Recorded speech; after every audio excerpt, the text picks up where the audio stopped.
हम कभी हेलीकॉप्टर पर नहीं बैठे हैं, शायद कभी बैठ भी नहीं पाए।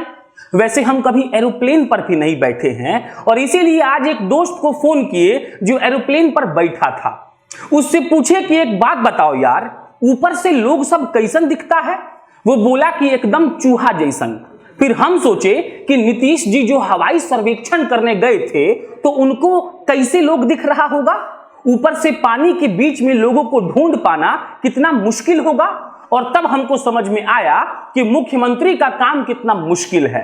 हम ये सोच रहे हैं कि किसी रोते हुए बच्चे की आवाज भी नहीं सुन पाने वाले मुख्यमंत्री जब हवाई जहाज और हेलीकॉप्टर से हवाई सर्वेक्षण करने जाते होंगे तो उनको पता भी होता होगा कि कितनी प्रेग्नेंट महिला भूख से तड़प रही है, कितने बच्चे दूध के बिना मर रहे हैं, कितने गाय और भैंस जो बोल भी नहीं सकते चारा के लिए तड़प रहे हैं।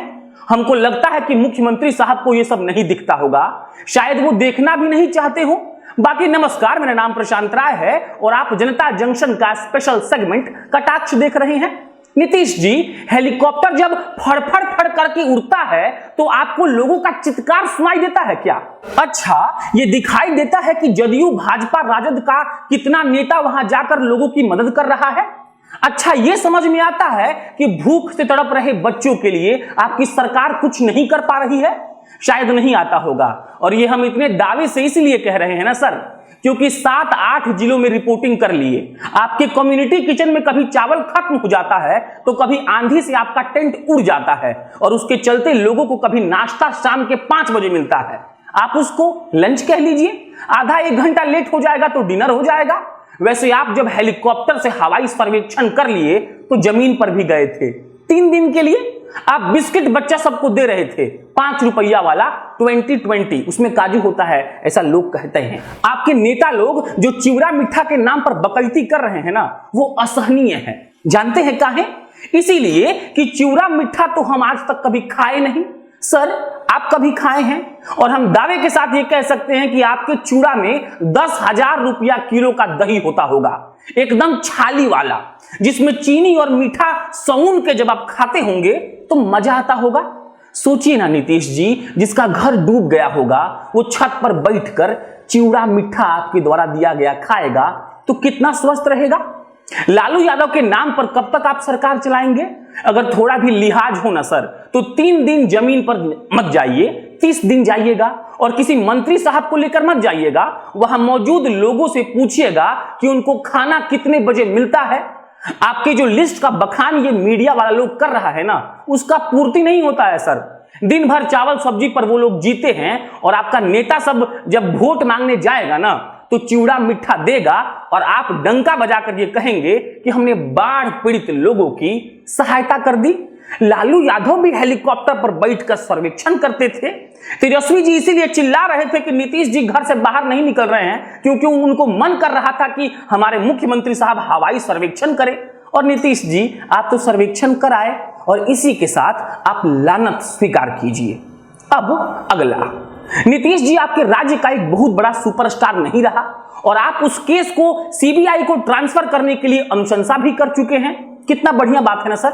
लेकिन जब फेसबुक पर हरियाणा के मुख्यमंत्री मनोहर लाल खट्टर एक तस्वीर डालते हैं जिसमें वो ये लिखते हैं कि सुशांत सिंह राजपूत के पिता से मिलकर उनको सांत्वना दी, तब मेरे मन में और कई बिहारियों के मन में एक सवाल उठता है कि हमारे मुख्यमंत्री साहब सुशांत सिंह राजपूत के पास क्यों नहीं गए? क्या सर, आपको लगता नहीं है कि आपको सुशांत सिंह राजपूत के घर वालों से मिलना चाहिए था? आपको लगता नहीं है कि बिहार का एक रत्न अब नहीं रहा? क्या सर, समय नहीं था आपके पास? आपको पता भी है आप किस राज्य के मुख्यमंत्री हैं? आपके पास ये बोलने का समय है कि लालू यादव ने 15 साल तक कुछ नहीं किया, लेकिन सुशांत सिंह राजपूत के पिता से मिलने का समय नहीं है। ऐसे थोड़ी होता है सर। एक लड़का जिसने बिहार का नाम इतना ऊपर कर दिया, उसके गुजर जाने के बाद आप उसके पिता के पास भी नहीं जा पाए। हम ही आपका प्रशंसा किए थे जब आपने केंद्र सरकार को पत्र लिखकर सीबीआई जांच करने की अनुशंसा की थी, और आज हम ही ये बोल रहे हैं कि आपको सुशांत सिंह राजपूत के घर जाना चाहिए था। सोशल डिस्टेंसिंग का पालन वहां भी हो सकता था। जब बिहार के तमाम नेता जा सकते हैं तो आप क्यों नहीं? हरियाणा के मुख्यमंत्री जाकर सांत्वना दे सकते हैं तो बिहार के मुख्यमंत्री क्यों नहीं? कहीं कोई दिक्कत है क्या सर? या आपको भी राजदीप सरदेसाई की तरह लगता है कि सुशांत सिंह राजपूत उतने बड़े स्टार नहीं थे? अगर आपको लगता है ना तो बहुत गलत लगता है, इतना कि जिसका व्याख्या नहीं किया जा सकता है। अब अगला और अंतिम वाला, केरल के कोझिकोड में एक घटना हुई थी जिसमें कई लोग मारे गए, कई घायल हो गए। मुझे उन लोगों के प्रति गहरी संवेदना है। संवेदना नीतीश जी को भी है, होनी भी चाहिए, आखिर हम भारत के वासी हैं। लेकिन नीतीश जी से एक सवाल है, क्या सर आपको पता है कि पटना एयरपोर्ट की क्या स्थिति है?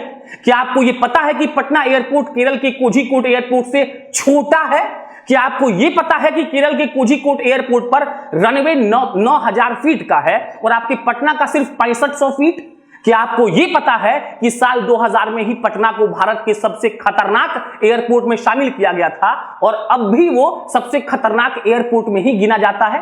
क्या आप इस बात का इंतजार कर रहे हैं कि कब कोई हादसा होगा और आप संवेदना प्रकट करेंगे?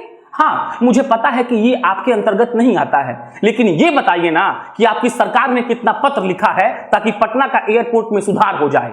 सर हमको बिहटा के बारे में भी खूब जानकारी है, लेकिन हमको तो यह समझना है कि जो चीज अभी चल रहा है, जिसमें खतरा है, उस पर हमारे मुख्यमंत्री साहब दिमाग काहे नहीं लगा रहे हैं?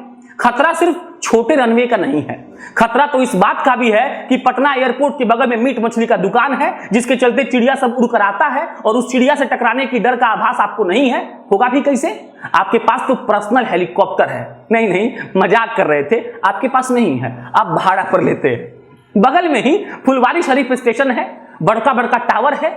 एक बार अगर हादसा हो जाए ना सर, तो आपका संवेदना किसी काम का नहीं रह जाएगा। ट्वीट करते रहिएगा कि बिहार के उन लोगों के साथ मेरी संवेदना है जो इस दुनिया में नहीं रहे, और अभी जब वो लोग हैं और आपके पास मौका है कि आप एयरपोर्ट अथॉरिटी ऑफ इंडिया पर चढ़कर उसको बनवा सकते हैं, तो आप काहे नहीं बनवा रहे हैं? बाकी सब बढ़िया है सर। हम जमीन पर गए थे, वहीं जहां हेलीकॉप्टर नहीं जाता है क्योंकि वो तो हवा में उड़ता है। हम गरीब हैं तो मोटरसाइकिल पर गए थे। लोग हमको बोला कि इंदिरा आवास में 20,000 देना पड़ता है। लोग हमको ये भी बोला कि कम्युनिटी किचन का चावल जब खत्म हो जाता है तो 24 घंटा बाद आता है। एक छोटा बच्चा मिला था जो बोला कि 24 घंटा से कुछ खाए नहीं है। एक बुजुर्ग मिले थे जिन्होंने कहा कि बिहार का कुछ नहीं हो सकता है। एक युवा मिला था जो बोला कि नीतीश कुमार जो बोलकर सत्ता में आए वो नहीं कर पाए और इस बार उनको बदल देंगे। हम हूं करके चले आए। अब आपको बता रहे हैं, आप भी सुनकर कुछ नहीं करिएगा, हमको पता है। हमारा काम है इंफॉर्मेशन देना, हम अपना काम कर रहे हैं। काश आप भी अपना काम करते।